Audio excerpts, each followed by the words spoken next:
তাড়াহুড়ো করে রান্না শেষ করে বাসা পরিষ্কার করার অভিযান চালিয়ে দেখতে কেমন হলো তা নিয়ে থাকছে আজকের ব্লগ। হ্যালো সবাইকে, কেমন আছেন সবাই? আমার নতুন আরেকটি ভিডিওতে আপনাদেরকে স্বাগতম জানাচ্ছি। যদিও প্রতিদিন খুব ভোরে ঘুম থেকে উঠি, তবে আজকে একটু আরও তাড়াতাড়ি ঘুম থেকে উঠেছিলাম, কারণ আজকে অনেকগুলো কাজ একসাথে শেষ করতে হবে। আর সে ভেবে ভেবে কেন জানি না রাতে ঘুমটাই হচ্ছিল না, তাই তাড়াহুড়ো করে ঘুম থেকে উঠে গেলাম। এদিকে আমার মেয়ের অবস্থা দেখেন, যে সে পুরো বিছানাটা রেখে এখন কিনারায় চলে এসেছে।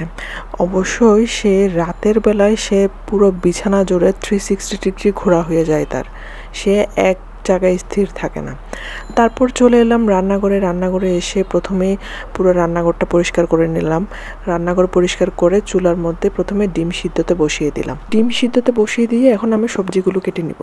যদি অনেকগুলো সবজি থাকে তখন কিন্তু আমি আর দাঁড়িয়ে দাঁড়িয়ে কাটি না, তখন আমি বটি দিয়ে বসে বসে কেটে নিই। তো আজকেও সেম অবস্থা, যে আমি সবগুলো সবজি নিয়ে বসে গেলাম। প্রথমে আমি গাজরটা ছিলে নিলাম, তারপর টুকরো টুকরো করে নিচ্ছি। আজকে মিক্সড সবজি রান্নার মধ্যে থাকবে গাজর, বরবটি, কাঁচা পেঁপে, মিষ্টি কুমড়া, আলু, আর সবগুলো সবজি একসাথে কেটে নিলাম। কাটা শেষ করে এগুলো আমি এখন ধুয়ে নিব। ডিম সিদ্ধ করতে দিয়েছিলাম, ডিম সিদ্ধ হয়ে গিয়েছে। এখন আমি চুলায় কড়াই বসিয়ে দিব। কড়াই গরম হয়ে গেলে সেখানে দিয়ে দিব সয়াবিন তেল। সয়াবিন তেলটা গরম হলে দিব পাঁচফোড়ন, কাঁচামরিচ আর একটু আদা বাটার সামান্য স্মেলটা চলে গেলে সবজিগুলো দিয়ে আমি একটু সিদ্ধ করে নেব। সবজিটা রান্নার ক্ষেত্রে আমি তেমন কোনো মশলা ইউজ করি না, শুধুমাত্র একটু আদা বাটা, জিরে গুঁড়ো, লবণ, হলুদ, এই মশলা দিয়ে কিন্তু রান্নাটা আমি শেষ করে ফেলি। খেতে কিন্তু অসাধারণ হয়। আমার জামাই তো এই ডিশটার খুব ফ্যান, সে মাঝের মধ্যেই বলে যে মিক্সড ভেজিটেবলটা রান্না করো। এখন এক পাশে সবজিটা সিদ্ধ হোক, তারপর আমি অন্য একটি চুলাতে ডিম ভুনাটা করে নিব। পরে আর পুরো রান্নার ভিডিওটি করতে পারিনি, কারণ এর মাঝে আমার মেয়েটা ঘুম থেকে উঠে যায়। তার কাছে আমার কিছুক্ষণ পরপর যাওয়া লাগছিল, কারণ সে খুব কান্নাকাটি করছিল। আর যেদিন খুব তাড়াহুড়া থাকবে সেদিন তো আমার এই ধরনের একটা না একটা কাজ লেগেই থাকবে। তারপর রান্না শেষ করে মেয়েকে খাই দিলাম। আমি আর মেয়ের বাবাও ব্রেকফাস্টটা করে নিলাম। তারপর মেয়ের বাবা অফিসে চলে যায়, আমি মেয়েকে নিয়ে কিছুক্ষণ সময় পার করছিলাম, ওর সাথে খেলছিলাম। তারপর এর মাঝখানে মেয়ের ঘুম পাচ্ছিল, তারপর ওকে আমি একটু স্নান করিয়ে দিলাম। স্নান করিয়ে আমি মেয়েকে ঘুম পাড়িয়ে দিলাম। মেয়ে এখন ঘুমাচ্ছে। এখন আমার বাসাটা পরিষ্কার করা শুরু করতে হবে। এখন আমি আমার বাসা পরিষ্কার করার অভিযান শুরু করে দিয়েছি।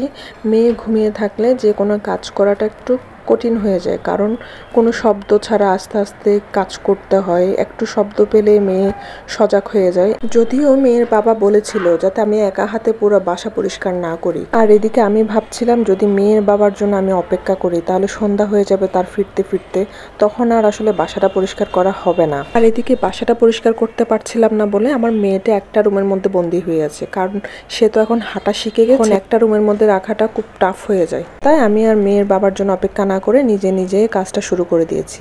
আর শুরুতেই আমি ব্যাগের কাপড় চোপড়গুলো বাহির করে নিলাম এবং সেগুলো একটু গুছিয়ে নিলাম। আলমারিতে যেগুলো রাখার দরকার সেগুলো রেখে দিলাম।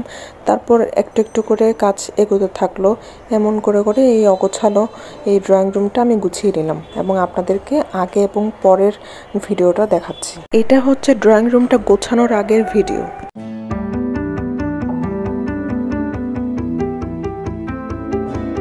আর দেখুন ড্রয়িং রুমটা গোছানোর পরে কেমনটা দেখাচ্ছে, আপনারাই বলবেন।